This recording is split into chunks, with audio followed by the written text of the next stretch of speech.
be getting guap, all of us, on the way to the top. Who they can't stop?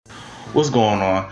It's your boy Marcus, Muscle Man Marcus, and I told the females, I told y'all I was gonna make a video for y'all, and this video is just for y'all.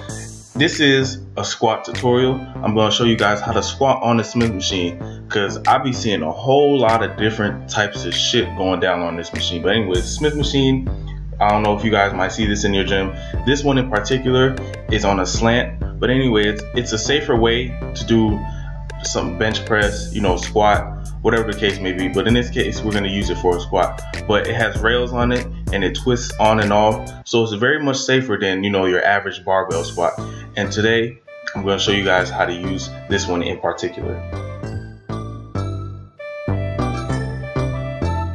Today I'll be assisted by one of my muscle women, one of my trainees, Lex. She's been doing a very good job, and right now she's showing us what I see most often.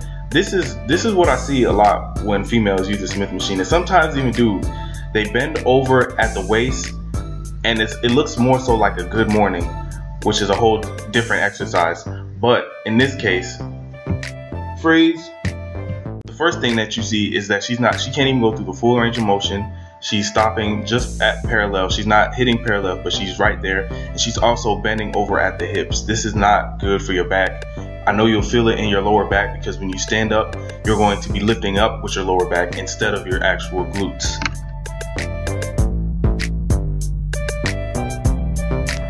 Now mind you, if you've been getting results, and if you squat like this and you've been getting results, by all means, you don't gotta listen to a word I say.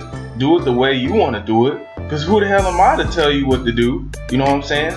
But if you wanna do this for the sole purpose of your glutes, and you ain't trying to feel no burn, or you don't want to feel no pain in your lower back, then I'd suggest, you know, maybe just giving it a chance. You know, just hear what I got to say, hear me out, and if you don't like it, then we can go from there.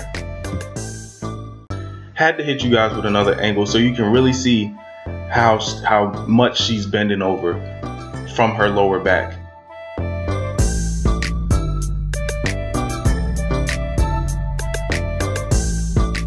Now, if you actually take the time to look at the railing of the Smith machine, you'll see that it's at an angle. So what does that mean? You can't squat straight up and down. You have to go with the angling of the actual Smith machine.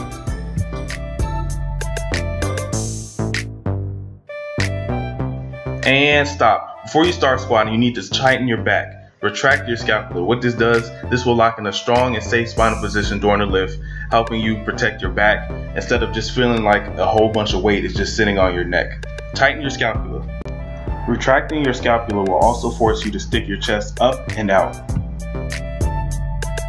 Now, if you notice, her whole body is aligned with the railing of the Smith machine, and what this does is make the ride up and down that much more smoother. It's going to feel like you're leaning back, it's going to feel like you're falling back, but if you don't feel as comfortable, you can get a spotter or maybe even use a bench.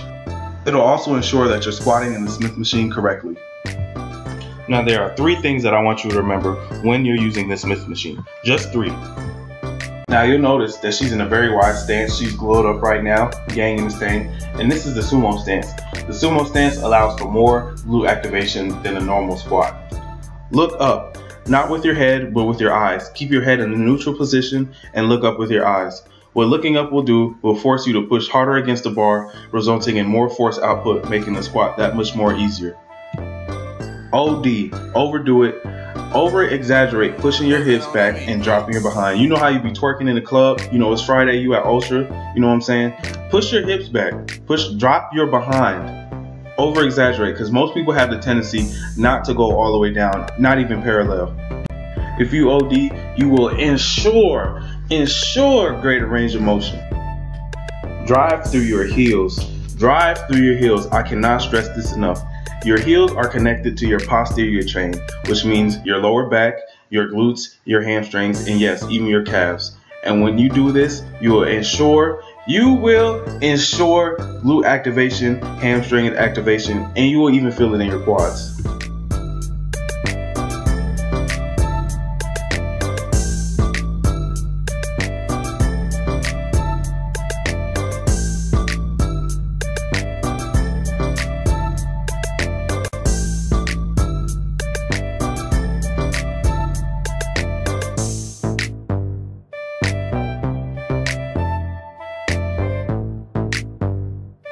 Now, if you're going to use a normal squat stance, make sure your toes are pointed slightly outward so that when your knees bend, they travel outward and not forward. This will allow more depth in your squat, providing a greater range of motion. You're probably wondering, well, Marcus, how many sets do I do? How many repetitions? Well, that depends on your goal. If you want to gain mass, get a bigger butt, you're going to have to lift heavier. That set range is going to be 3 or 4, and the rep range is going to be 6 to 8. Make sure you're working because it shouldn't be easy. Now, if you're looking to lift and tighten, what you want to do is work with a lighter weight that you'll be able to do 10 to 12 repetitions of. Keep the set range from 3 to 4.